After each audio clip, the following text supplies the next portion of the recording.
அனைவருக்கும் வணக்கம். இது சாய் கவிச்சாரன். நான் ஜிவி.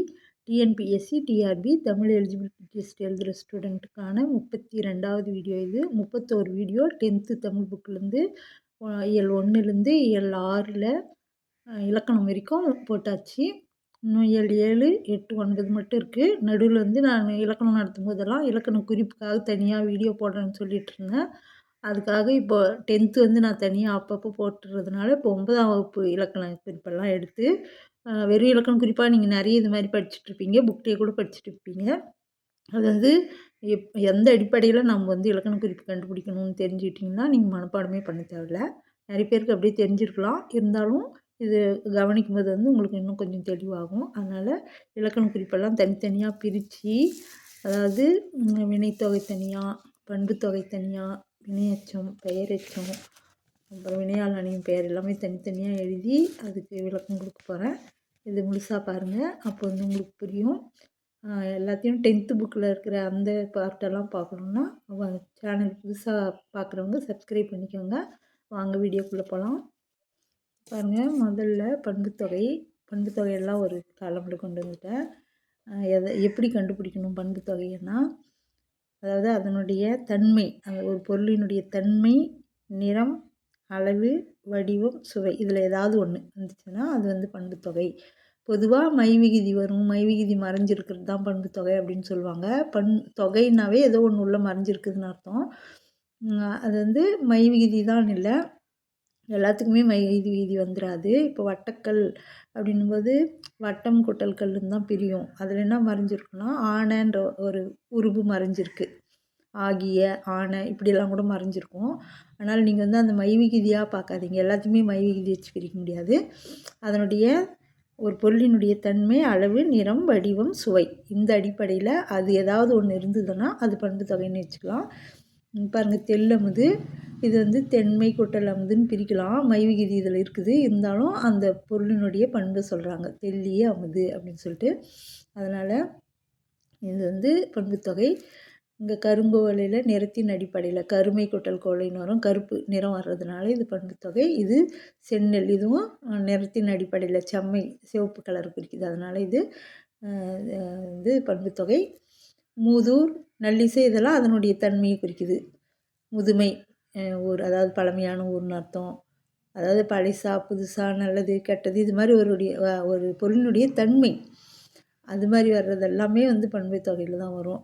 இது பாருங்கள், நல்லதா கெட்டதா. இப்போ நல்லிசை, அது மாதிரி புன்புலம்னா புள்ளி நிலம், அதாவது விளையாத நிலம், அந்த புன்செய் நிலம், விளையாத நிலம், அது மாதிரி. அப்புறம் நன்பொருள், நல்ல பொருள்னு அர்த்தம். இது எல்லாமே வந்து பண்புத்தொகையில் பாருங்கள். நல்லுரை, பைங்கிளி வந்து நிறத்தின் அடிப்படையில் பசுமை கூட்டல் கிளின்னு ஒரு பச்சை கலர் குறிக்குது. அதனால் இது பண்புத்தொகை.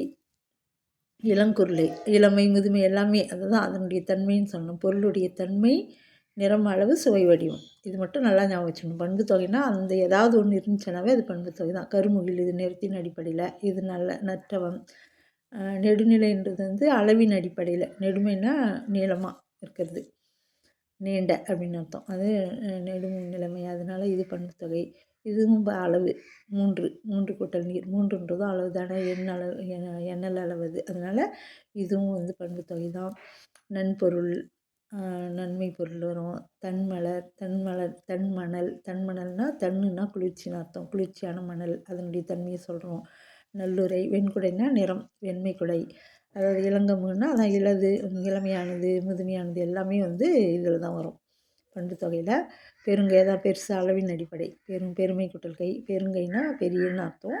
அதனால் அதுக்கடுத்தது அதான் பெருமைன்னு அர்த்தம். பெருமை, சிறுமை எல்லாமே வந்து பண்புத்தொகையில் தான் வரும். மீன்சினை, இது எல்லாமே வந்து பண்புத்தொகை. பாருங்கள், இப்படி பார்க்கும்போது உங்களுக்கு பண்புத்தொகை புரியும். பண்புத்தொகைனாவே நீங்கள் ஞாபகம் வச்சுக்க வேண்டியது அதனுடைய தன்மை, நிறம், அளவு, சுவை, வடிவம். அந்த பொருள் எப்படிப்பட்டதுன்னு சொல்லுவாங்க. நல்லதா கெட்டதா, நன்மை தரக்கூடியதா, தீமை தரக்கூடியதா, அது மாதிரியும் இளமையானதா, முதுமையானதா, இதெல்லாம் அதனுடைய பண்பு. அதுக்கப்புறம் இந்த நிறம், அளவு, வடிவம், சுவை, இது எது வந்தாலுமே வந்து அது பண்புத்தொகை. அதுக்கடுத்து வினைத்தொகை. வினைத்தொகைன்னு பார்த்திங்கனாவே காலம் கறந்த பெயரெச்சம்னு சொல்லுவாங்க. அதை காலத்தை 3 காலத்தையும் மறைச்சி வச்சுருக்கோம், பெயரெச்சமாக இருக்கும். மூடுன்றது வந்து பனி சேர்ந்தால் தான் எச்சம், பெயரெச்சம் தான் அது. ஆனால் உள்ளே வந்து காலத்தை மறைச்சி வச்சுருக்கு. மூடிய பனி, மூடுகின்ற பனி, மூடும் பனி, இது மாதிரி. அப்போ முதல்ல எதிரில் இருக்கிறவங்கள பார்த்து கட்டளை இடுற மாதிரியும் பக்கத்தில் வந்து ஒரு பெயரும் இருக்கும். அது பெயரெச்சமாக தான், அதுதான் காலம் கறந்த பெயரெச்சம்னு சொல்லுவாங்க இதை. பாருங்கள், விரிமலர், அடுப்போர், தாழ் பூந்துரை எல்லாமே 3 காலத்தையும் மறைச்சி வச்சுருக்கோம். விரிந்த மலர், விரிகின்ற மலர், விரியும் மலர், தாழ்ந்த பூந்துரை, தாழ்கின்ற பூந்துரை, தாழும் பூந்துரை, அதிர்குரல்னால் அதிர்ந்த குரல், அதிர்கின்ற குரல், அதிரும் குரல், அது மாதிரி எல்லாமே பாருங்கள் எதில் இருக்கிறவங்க பார்த்து கட்டளை மாதிரி இருக்கும். அதிர் குரல் சிலது மட்டும் மாறும், எல்லாமே இல்லை. இங்கே பார்த்திங்கன்னா வருமலையில் வான் தான் சொல்லுவோம் நம்ம எதில் இருக்கிறவங்கள பார்த்து கட்டளை இடும்போது. ஆனால் இங்கே வருமலை அப்படின்னு சொல்கிறது நெருங்கி வருகின்ற மலை. மலை அந்த மலை தான், பெயர மலை இல்லை, அந்த மலை தான் சொல்கிறாங்க. நெருங்கி வருகின்ற மலைன்னு வரும் செய்யுள்ள. அதனால் இது மாதிரி வர்றது. அப்புறம் செய்கோளம், கொள் யானை, கொன்றை யானை, கொள்கின்ற யானை, கொள்ளும் யானை, குவிமொட்டு, குவிந்த மொட்டு, குவிகின்ற மொட்டு, குவியும் மொட்டு, குவிந்த கடந்த காலம், குவிகின்ற நிகழ்காலம், குவியும் எதிர்காலம், அது மாதிரி 3 காலமும் உள்ளே அடங்கியிருக்கும். முழங்கிய இசை, முழங்குகின்ற இசை, முழங்கும் இசை, இமிழ்ந்த இசை, இமிழ்கின்ற இசை, இமிழும் இசை, இது மாதிரி எல்லாத்தையுமே வந்து 3 காலமும் உள்ளே அடக்கியிருக்கும், உள்ளே மறைஞ்சிருக்கும். எந்த காலம்னு சொல்ல முடியாத மாதிரி. அப்புறம் எதில் இருக்கிறவங்கள பார்த்து கட்டளையிடுற மாதிரியும் ஒரு சிலது மட்டும் அப்படி வராது. மீதி பக்கத்தில் வந்து பெயர்ச்சொல் மாதிரி வரும். இது மாதிரி வர்றது எல்லாமே வினைத்தொகை. ஊறுகாய், சிறிமுகம், விரிஜோதி, இதெல்லாம் பாருங்கள். விரிந்து ஜோதி, விரிகின்ற ஜோதி, விரிஞ்ச இது மாதிரி நாமளே சொல்லி பார்க்கலாம் நிறைய. இது மாதிரி வர்றதெல்லாம் வினைத்தொகை. அதுக்கடுத்து பெயரெச்சம். பெயரெச்சம்னா பாதி இருக்கும் எச்சமாக, இன்னொன்று வந்து சேர்ந்தால் தான் இந்த வார்த்தையே இந்த தொடர் வந்து முடியுன்ற மாதிரி இருக்கும். இப்போ பாருங்கள், மன்னியன்னா நிலைத்தன்னு அர்த்தம். நிலைத்தன்னா பக்கத்தில் ஏதோ ஒரு பேர் வந்தால் தான் அது முடியும். அப்போ எச்சம் ஏதோ ஒன்று எஞ்சி இருக்குது பக்கத்தில் வர வேண்டியதுன்னா பெயர் தான் எஞ்சி இருக்குது. பெயரை போட்டால் தான் கரெக்டாக வருது, வினைச்சொல்லு போட்டால் வராது. அதனால் இது பெயரெச்சம். நம்ம மனசுக்குள்ளே போட்டு பார்க்கணும், பக்கத்தில் ஒரு பெயரை போட்டு பார்க்கணும். அப்போ பெயரெச்சம், பெயர் வந்தால் கரெக்டாக முடியுதுன்னா இது பெயரெச்சம். அப்போ பெயர் தான் எஞ்சி இருக்குது. ஓங்கிய மலை, மரம் ஏதோ ஒன்று பெயரை போட்டால் தான் இங்கே முடியுது. அதனால் இது ரெண்டும் பெயரெச்சம். இது வந்து ஆடும் கிளை, ஆடிய அல்லது ஆடும் அப்படின்போது இங்கே பக்கத்தில் பெயர் கொண்டு முடிஞ்சால் தான் பெயரெச்சம். ஆனால் இங்கே வந்து கிளை வந்துடுச்சு, வராதுக்கு முன்னே இது வெறும் பெயரெச்சம்னு சொல்லுவோம். ஆனால் கிளை வந்துடுச்சு, எப்படி எச்சம்னு சொல்லுவோம்னா இது வந்து பெயரெச்ச தொடராயிடுச்சு, முடிஞ்சிடுச்சு இப்போது. அதனால் பெயரெச்ச தொடர்னு சொல்லுவோம். வராது வரைக்கும் இது ஒரு வார்த்தையாக மட்டும் இருக்கிற வரைக்கும் தான் அது பெயரெச்சம். பக்கத்தில் ஒரு அந்த பெயர் வந்து முடிஞ்சிடுச்சுன்னா பெயரெச்ச தொடர்னு சொல்லுது. இது பெயரெச்ச தொடர். அது வந்து சேராத்துக்கு முன்னே அது பெயரெச்ச தொடர் வந்து சேர்ந்துடுச்சுன்னா, சேராத்துக்கு முன்னே பெயரெச்சம் வந்து சேர்ந்துச்சுன்னா பெயரெச்ச தொடர். அதுக்கடுத்து வினையெச்சம். இதுலேயும் பாருங்கள், ஒரு வார்த்தை தான் பக்கத்தில் வினைச்சொல் ஒன்று வந்தால் தான் முடிகிற மாதிரி இருக்கும். வெந்து முடிந்தது, வெம்பி நின்றது, எய்தி, இது மாதிரி பக்கத்தில் ஏதாவது ஒரு வினைச்சொல் போட்டால் தான் முடியுங்க. பெயர்ச்சொல் போட்டு பாருங்கள், கண்டிப்பாக முடியாது. வெந்து சோறு சொல்லி பாருங்கள், வெந்த சோறுன்னு தான் வரும், வெந்து சோறுன்னு வராது, சவுண்டு வர மாதிரி வராது. அதனால் இதெல்லாம் வந்து பெயரெச்சம்னு சொல்ல முடியாது இல்லையா. இது எல்லாமே வினையெச்சம். அப்படி தான் நம்ம கண்டுபிடிக்கணும். பக்கத்தில் பேர் போட்டு கரெக்டாக வருதுன்னா பெயரெச்சம், வினையை போட்டுருந்துச்சுனா தான் சரியாக வருதுன்னா வினையெச்சம். பொதுவாக ஆ வரும் பெயரெச்சத்துக்கெல்லாம், ஊ வரும் வினையெச்சத்துக்குன்னுவாங்க. வினையெச்சத்தில் ஈ கூட வரும். இப்போ ஓடியன்னாக்கா பெயரெச்சம், ஓடின்னா வினையெச்சம். எல்லாத்துலேயுமே பெயர் வரும்போது ஒரு எழுத்து மாறும் கடைசியாக. அது மாதிரி வெம்பியன்னா பெயரெச்சம், வெம்பின்னா வினையெச்சம். எய்தியன்னா பெயரெச்சம், எய்தின்றது வினையெச்சம். இறைஞ்சியன்னா பெயரெச்சத்தில் வரும், இறைஞ்சின்றது வினையெச்சம். சரிந்தன்னா பெயரெச்சம், சரிந்துன்றதுனால வினையெச்சம். ஏந்திய பெயரெச்சம், ஏந்தி வினையெச்சம். ஈயில் வருது பாரு, இதெல்லாம் ஈ ஊ இப்படி வரும் கடைசியில் எப்படியும் வினையெச்சத்தில். இதெல்லாம் ஆ நிறைய வரும். இது மாதிரி அதை விட நம்ம வந்து அது சும்மா சீக்கிரமாக கண்டுபிடிக்கிறதுக்காக வச்சுக்கலாமே தவிர, பக்கத்தில் அந்த சொற்களை போட்டு பார்த்து எது வந்தால் பொருள் முடிவு பெறுதுன்றதை வச்சு தான் கண்டுபிடிக்கணும். இது எல்லாத்துக்குமே வினைச்சொல் போட்டால் தான் முடிவு பெறுது. ஆனால் இன்னும் வரல, எஞ்சி தான் நிற்குது. அதனால் இதெல்லாம் எச்சம்னு சொல்லுவோம். பக்கத்தில் போட்டோம்னா வினையெச்ச தொடர்னு சொல்லுவோம். அதுக்கடுத்து ஈர்க்கட்டை எதிர்மறை பெயரெச்சம். ஈர்க்கெட்ட அப்படின்னா இங்கே கெடுறதுன்னா இலக்கணத்தில் இல்லாமல் போயிடுறது. கெட்டதும் நம்ம தூக்கி போட்டுற மாதிரி அது இல்லாமல் போயிடுது. ஞாபகத்துக்காக சொல்கிறேன். ஒரு குற்றம் இல்லான்னா என்ன அர்த்தம், குற்றம் இல்லாதன்னு அர்த்தம். தா வந்து கெட்டுடுச்சு, இங்கே இல்லை. புணர்ச்சியில் வரும் பாருங்கள். ஒன்று இல்லாமல் போயிடுச்சுன்னா கெடுதல் விகாரம்னு சொல்லுவாங்க, ஒன்று வந்துச்சுன்னா தோன்றுதல் விகாரம்னு சொல்லுவாங்க. புணர்ச்சியில் சேர்த்து எழுதும்போது இயல்பு புணர்ச்சின்னு அப்படி இருக்கும். விகார புணர்ச்சியில் தோன்றுதல், கெடுதல், திரிதல்னு சொல்லுவாங்க. மாறுச்சுன்னா திரிதல், இல்லாமல் போயிடுச்சுன்னா கெடுதல். அது மாதிரி இங்கே வந்து கெடுதல் இது. இங்கே தா இல்லாமல் போயிடுச்சு. அதனால் எதிர்மறை. பெயர் போட்டால் தான் முடியும். அதனால் பெயர் வச்சோம். ஈறுகெட்ட. ஈறுகெட்டன்னா இங்கே தா இல்லாததுனால ஈறுகெட்ட. எதிர்மறையில் பொருளில் இருக்குது பாருங்கள். இது குற்றம் உள்ளன்னா எதிர்மறைன்னு வராது. குற்றம் இல்லாதன்னு வர்றது எல்லாமே வந்து எதிர்மறை தான். அப்போ இங்கே குற்றம் இல்லான்னு வர்றதுனால இது எதிர்மறை. பெயர் கொண்டால் தான் முடியும். அதனால் எதிர்மறை. பெயர் எச்சம் இன்னும் வந்து சேரல. அதனால் பெயர் எச்சம். இங்கேயும் பாருங்கள், சிந்தா, சிந்தாமணி. சிந்தா அப்படின்றது வந்து சிந்தாத, தா இல்லாமல் போயிட்டு இருக்கிறதுனால ஈறுகெட்ட எதிர்மறை பெயர் எச்சம். அமையாத, தா இல்லாததுனால ஈறுகெட்ட எதிர்மறை பெயர் வச்சோம். தவிர்க்க ஒண்ணாத, அதனால் ஈறுகெட்ட எதிர்மறை பெயர் வச்சோம். தாவா அப்படின்னா கெடாத அப்படின்னு அர்த்தம். தாவாத, தா வந்து வராததுனால இதுவும் ஈறுகெட்ட எதிர்மறை பெயர் வச்சோம். இதுதான் ஒரு எழுத்து இல்லாமல் போயிடுது தான் ஈறுகெட்டுறது. ஈறுகெட்ட எதிர்மறை பொருளில் இருக்குது எல்லாமே. இல்லைன்ற மாதிரி அமையாத, ஒண்ணாத, தாவாத, சிந்தாத, குற்றமில்லாத. அப்போ இல்லைன்னு வருது எல்லாமே. அது மாதிரி வர்றது எதிர்மறை. அதுக்கடுத்து பார்த்திங்கன்னா வேற்றுமை தொகை. செவிகள் வேற்றுமை தொகைன்னு வரும்போது வேற்றுமை உறுப்புகள் உங்களுக்கு தெரியணும். 6 உறுப்புகள் இருக்குது. வேற்றுமை மொத்தம் 8. ஆனால் அதில் 6க்கு மட்டும்தான் உறுப்புகள் இருக்கும். ஃபஸ்ட்டுக்கும் கடைசிக்கும் உறுப்பு இருக்காது. எழுவாய்க்கும் விழிக்கும் நடுவில் இருக்கிற 6க்கு வந்து உறுப்பு இருக்கும். 2வதுலேருந்து ஆரம்பிக்குது உறுப்பு. ஐயாளுக்கும் இன்னது கண் ஞாபகம் வச்சுக்கிறதுக்காக அப்படியே ஞாபகம் வச்சுக்கோங்க. 2வது தான் ஐயில் ஆரம்பிக்கும். 3 ஆள், 4க்கு இன்னஞ்சு, அது 6, கண் 7. ஐயாளுக்கும் இன்னது கண். இதுதான் 6 வேற்றுமை உறுப்புகள். அதில் எது மறைஞ்சிருந்தாலும் அந்த தொகை. இங்கே செவிகள் உணவானன்னா செவிக்கு உணவானன்னு அர்த்தம். கூ மறைஞ்சிருக்கிறதுனால இது 4ஆம் வேற்றுமை தொகை. 4ஆம் வேற்றுமை உறுப்பு இதில் மறைஞ்சிருக்குது. அப்படி தான் மீனிங் எடுக்கணும். செவிக்கு உணவானன்னு தான் எடுக்கணும். அப்போ கூ வந்து உள்ளே மறைஞ்சிருக்குதுன்னு அர்த்தம். அதனால் இது வந்து 4ஆம் வேற்றுமை தொகை. தொகைன்னா மறைஞ்சிருக்கு. பாங்கு அறிந்துன்னா பாங்கை அறிந்து, ஐ மறைஞ்சிருக்குங்க. அதனால் 2ஆம் வேற்றுமை. ஐ வந்து 2ஆம் வேற்றுமை உறுப்பு. அதனால் 2ஆம் வேற்றுமை தொகை இது. காய்குலை, கமுகு பார்த்திங்கன்னா காய்குலையை உடைய கமுகு. காய்குலையை ஐ 1, உடைய 1, ரெண்டும் சேர்ந்து மறைஞ்சிருக்குது. காய்குலையை உடைய கமுகு. ஐயும் உடைய அதனுடைய பயனிலையும் சேர்ந்து மறைஞ்சிருக்குது. அதனால் 2ஆம் வேற்றுமை உருவும் பயனும் உடன் தொக்க தொகை. தொக்கன்னா சேர்ந்து, உடன் தொக்க ரெண்டும் சேர்ந்து மறைஞ்சிருக்குதான். வேற்றுமை உருபு ஐயும் மறைஞ்சிருக்குதான். உடையன்ற பயனிலையும் மறைஞ்சிருக்குதான். அதனால் 2ஆம் வேற்றுமை உருவும் பயனும் உடன் தொக்க தொகை. இந்த காய்குலை கமுகுன்றது. இதுவும் பூக்கொடி வள்ளின்றதும் பூக்கொடியை உடைய வள்ளி. பூக்கொடியை உடைய வள்ளி, அதில் பூவை உடைய கொடிவள்ளி. இது மாதிரி வரும். எதுவும் ஐ உடைய ரெண்டும் சேர்ந்து மறைஞ்சிருக்கிறதுனால இது வந்து இது 2ஆம் வேற்றுமை உருவும் பயனும் உடன் தொக்க தொகை. இது முத்துத்தாமம். முத்துக்களை உடைய தாமம். முத்தை உடைய தாமம். ஐ உடைய ரெண்டும் மறைஞ்சிருக்கிறதுனால 2ஆம் வேற்றுமை உருவும் பயனும் உடன் தொக்க தொகை. இதில் பாருங்கள், மலர்கன்னி, மலரால் செய்யப்பட்ட கன்னி.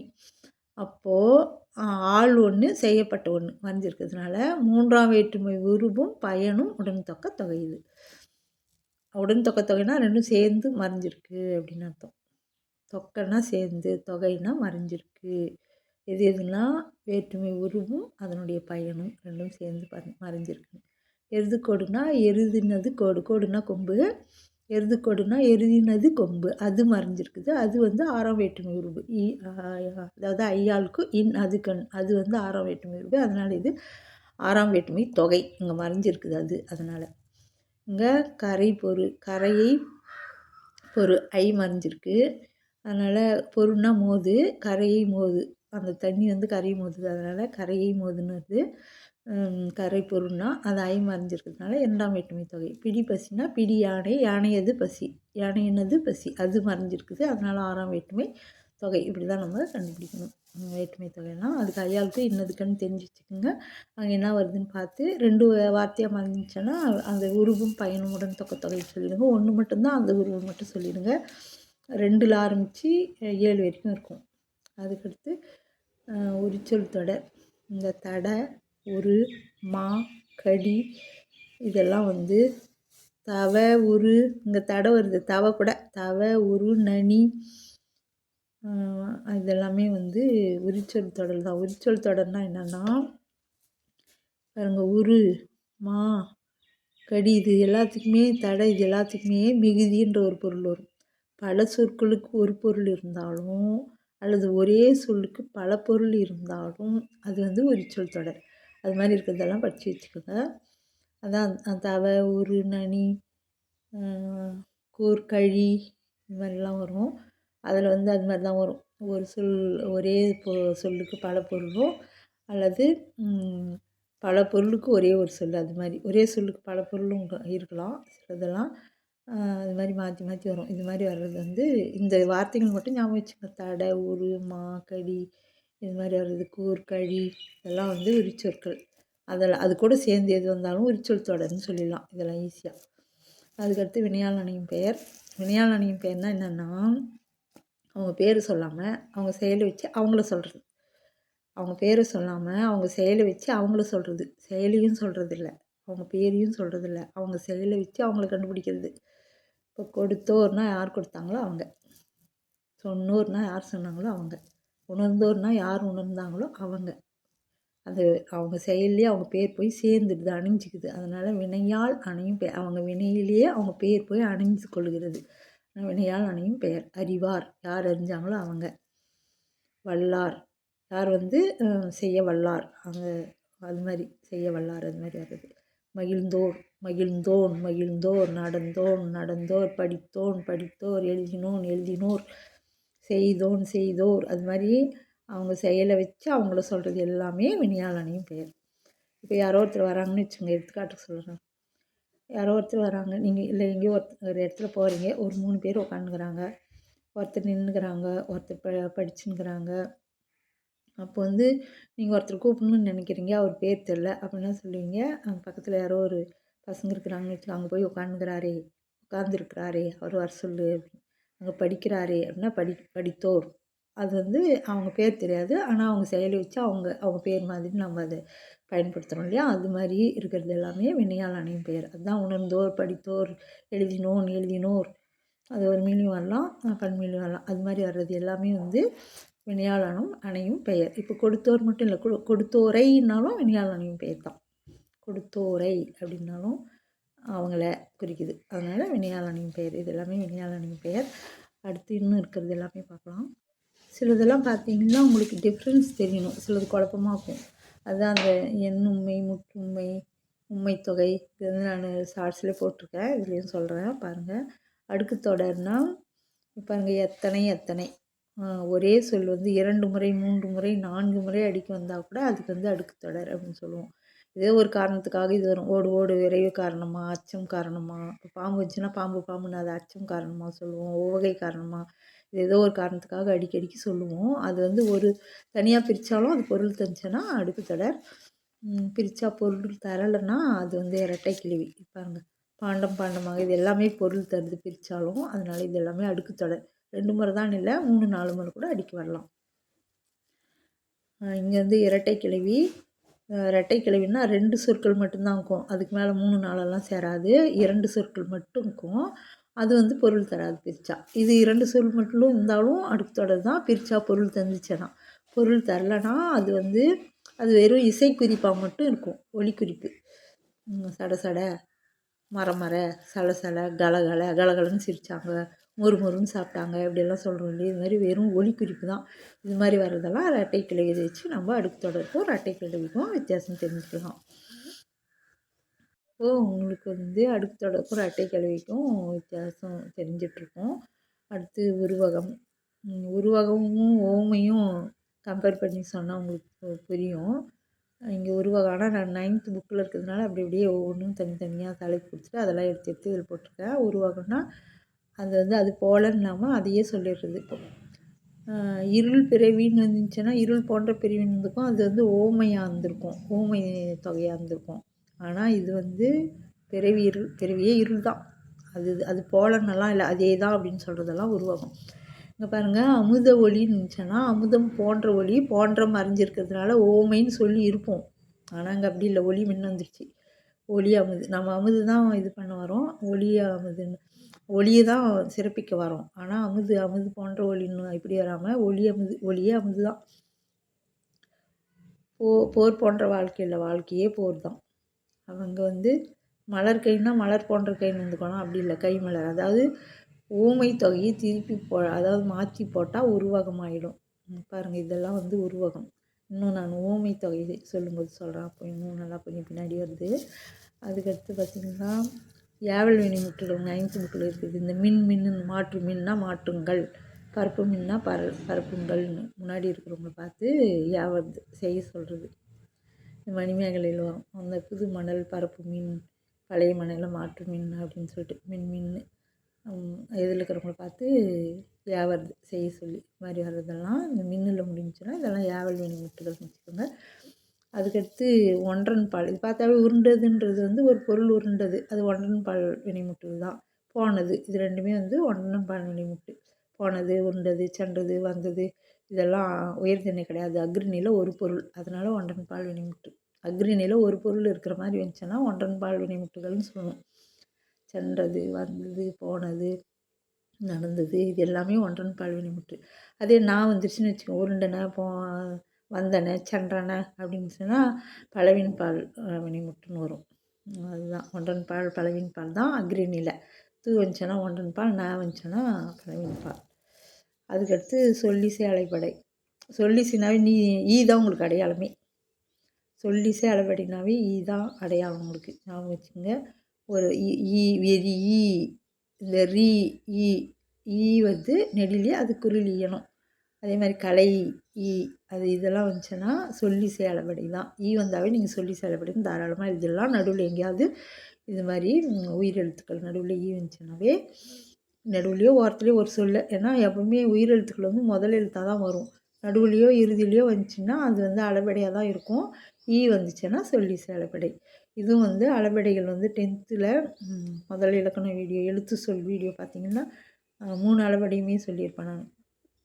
சொல்லிசை அளபடை, இன்னிசை அளபடை, அப்புறம் செய்யுளிசை அளபடை 3. அது பார்த்திங்கன்னா உங்களுக்கு இது நல்லாவே புரியும். அடுத்து பார்த்திங்கன்னா தொழில் பெயர், தல்விகுதி, அல்விகுதி, இது எல்லாமே 10th தான் வந்தது தான்.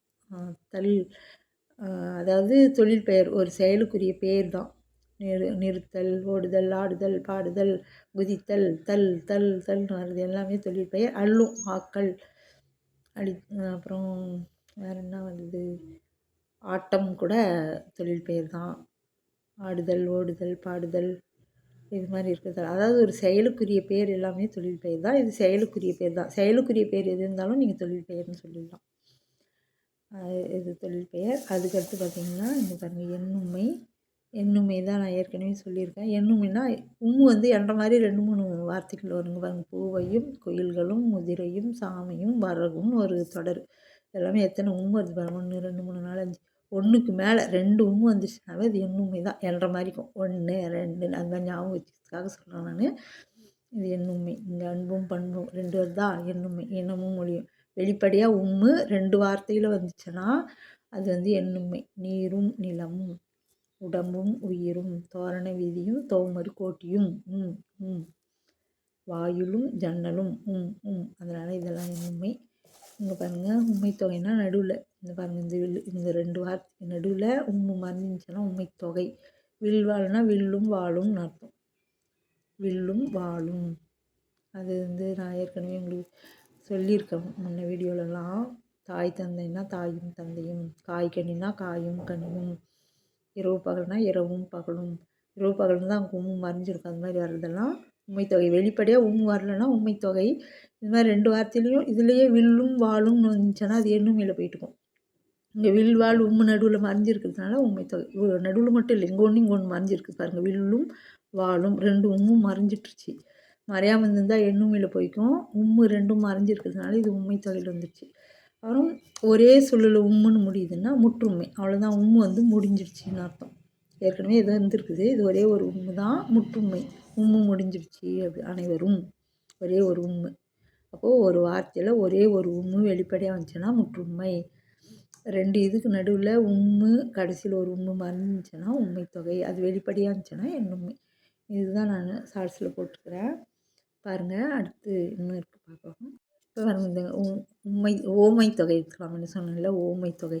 இப்போ மலர்க்கை அப்படின்னா மலர் போன்ற கைன்னு அர்த்தம். இங்கே போன்ற போல ஏதோ ஒரு ஓம உருபு மறைஞ்சிருக்குது, ஓமைப்படுத்துகிற உருபு மறைஞ்சிருக்கு. மலர்க்கைன்னா என்ன அர்த்தம்? மலர் போன்ற கை தான், ஆனால் அந்த போன்ற இங்கே வெளிப்படையாக வரல, உள்ள மறைஞ்சிருக்கு. அதனால அது தொகை, ஓமை தொகை. மறைமுகம்னா மறை போன்ற முகம், மறைன்னா தாமரை, தாமரை போன்ற முகம், அங்கே போன்ற மறைஞ்சிருக்கு நடுவில். அதனால் இதுவும் வந்து ஓமை தொகை, ஓம உருபு. போன்ற போல இதெல்லாம் ஓம உருபு, ஓம உருபு மறைஞ்சிருக்கிறதுனால ஓமை தொகை. ஓமைப்படுத்துகிற உருபு வந்து மறைஞ்சிருக்கு. தேமாங்கனி, தேன் போன்ற மாங்கனி, அப்போது தேன் போன்ற மறைஞ்சிருக்கா, அதனால் ஓமை தொகை. அதே வந்து உருவகம்னா பாருங்கள், இங்கே இந்த மலர் கை இங்கே இருந்துச்சுன்னா மலர் போன்ற கைன்னா ஓமை தொகையில் வந்துக்கும். ஆனால் இங்கே பாருங்கள் கை மலர்னு வந்துருச்சு, அதனால் இது உருவகம். அதே மாதிரி இருள் பிறவின்னுச்சுன்னா இந்த வந்துட்டுருக்கும், பிறவி இருள்ன்றதுனால இங்கே வருது. ஒளியமிது மின்னி சொல்லிட்டு வாழ்க்கை போர் இது எல்லாமே ஏற்கனவே சொன்னது தான். இதை நான் சொல்கிற மாதிரி உருவகமாக மாற்றி காட்டுறேன் பாரு. இந்த ஓமையில் ஓமை தொகையெல்லாம் உருவகமாக எப்படி மாறும்னா மலர் கை வந்து கை மலராக மாற்றி பாருங்கள். இந்த கை வந்து கடைசியில் இருக்குது, இங்கே முதல்ல வந்துச்சு. அதே மாதிரி மறைமுகத்தில் இங்கே உருவகமாக வரணுன்னா முகம் ஃபஸ்ட்டு வந்துட்டுருக்கும். நம்ம வந்து எந்த பொருளை எடுத்து சிறப்பிக்க வரோமோ அந்த பொருள் வந்து பின்னாடி வந்துச்சுன்னா ஊமை, அது வந்து முன்னாடி வந்துச்சுன்னா உருவகம். இப்போ நம்ம கையை தான் மலர் போல் இருக்குதுன்னு பாராட்டு வரோமா, சிறப்பிக்க வரோமா, அப்போ மலர் கைன்னும்போது இங்கே போன்ற மறைஞ்சு இருக்கிறதுனால ஊமை தொகைன்றோமா. ஆனால் கை மலர்னால் மலர் போன்ற கையெல்லாம் இல்லை, கையே மலர் தான். அதே மாதிரி இங்கே மறைமுகம்னா தாமரை போன்ற முகமலர்னு மாற்றணும்னா தாமரை போன்ற முகமெல்லாம் இல்லை, முகமே தாமரை தான், அப்படி வந்துடும் முன்னாடி வந்துருச்சுனாவே. அப்புறம் அது மாதிரி வர்றது மாற்றி மாற்றி போட்டாங்க, அது உருவகமாகிடும் பெரும்பாலும். இங்கே வெளிப்படையாக வச்சோன்னா ஓம உருபு, பொன்னே போல் போல் வந்துருச்சுனாவே நீங்கள் ஓம உருபுன்னு எழுதணும். பொன்னே போல்ன்றது வந்து ஓம உருபு. அதுக்கப்புறம் பார்த்திங்கன்னா எதிர்மறை தொழில் பெயர். அதான் எதிர்மறைன்னா செய்யாமல் இருக்கிறது எல்லாமே எதிர்மறை தான். விதைத்தல்னா தொழில் பெயர், விதையாமைன்னா எதிர்மறை தொழில் பெயர். உரைத்தல்னா தொழில் பெயர், உரையாமைன்னா எதிர்மறையில் தொழில் பெயர். இது செய்யாமல் இருக்கிறதுக்கு ஒரு பேர், செய்யறதுக்கு பேர் இருக்கிற மாதிரியே செய்யாது இருக்கிறதுக்கும் ஒரு பேர் இருக்கணும்னா விதைத்தல்னா தொழில் பெயர், விதையாமைன்னா எதிர்மறையில் தொழில் பெயர். அது எல்லா செயலுக்குமே நம்ம பேர் வச்சுருக்கோம்ல, அந்த செயலை வந்து செய்கிறாங்க, செய்தல்னும்போது தொழில் பெயர், செய்யாமல் இருக்கிறதுன்னும்போது எதிர்மறை தொழில் பெயர்.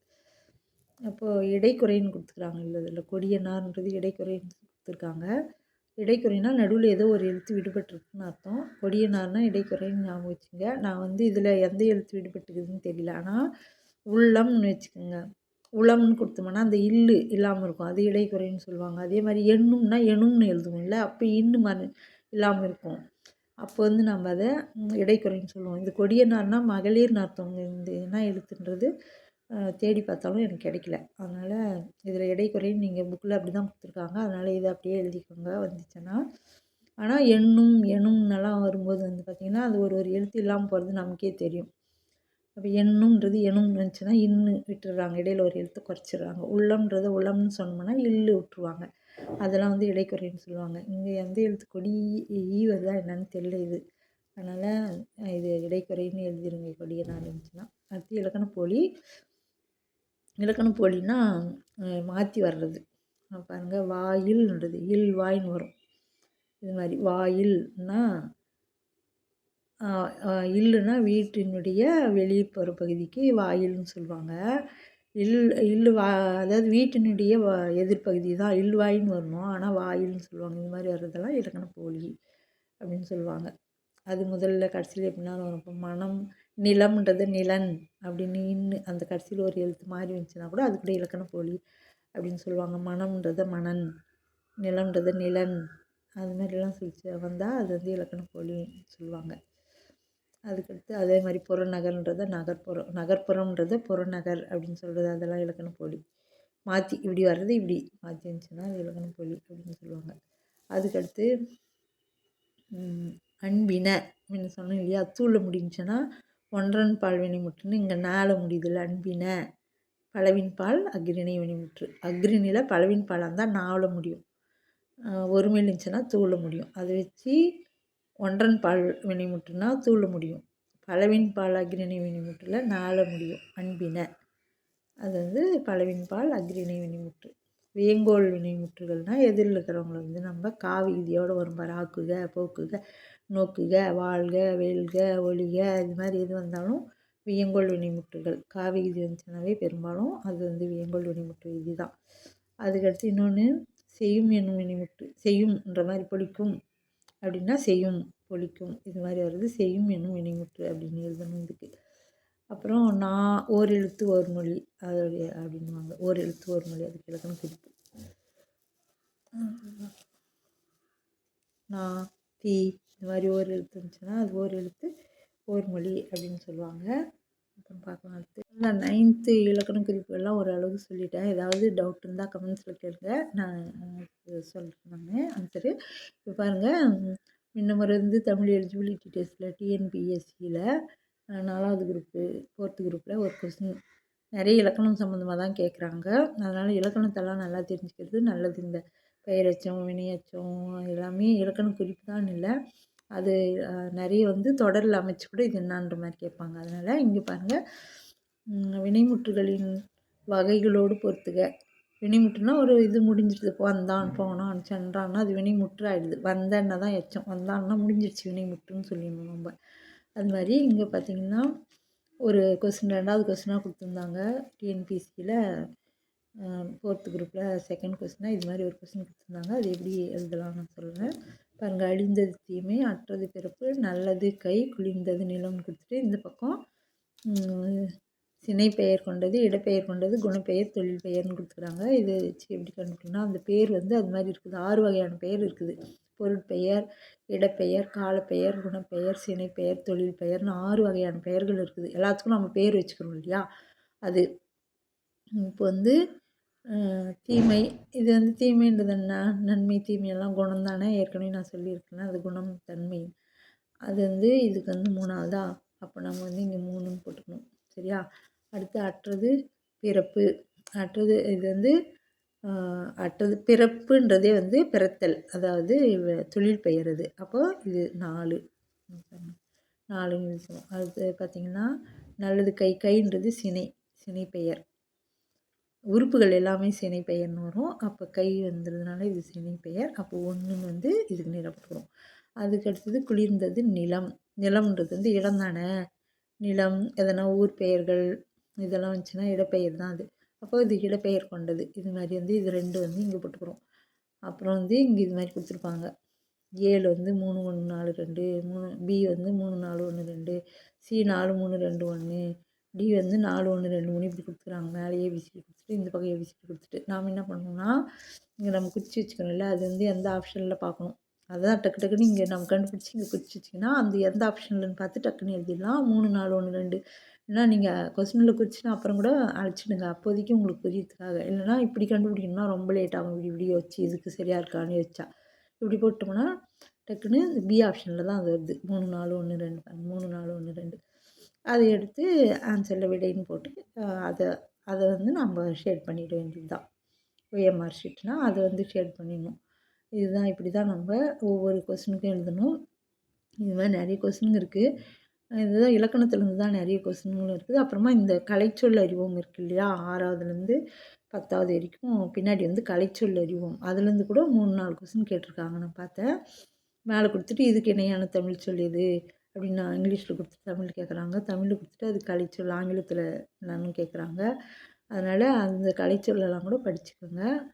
அவ்வளோதான், ஈஸியாக தான் இருக்கும். எல்லாமே வந்து கொஞ்சம் மைண்டை வந்து அலைப்பாய விடாமல் அமைதியாக எவ்வளோ படித்தாலும் படிக்கிற வரைக்கும் அமைதியாக படித்தோம்னா ஈஸியாக புரியும். வீடியோ பயனுள்ளதாக இருக்கும்னு நினச்சிங்கன்னா சப்ஸ்கிரைப் பண்ணுங்கள், ஷேர் பண்ணுங்கள், லைக் பண்ணுங்கள். தேங்க்யூ.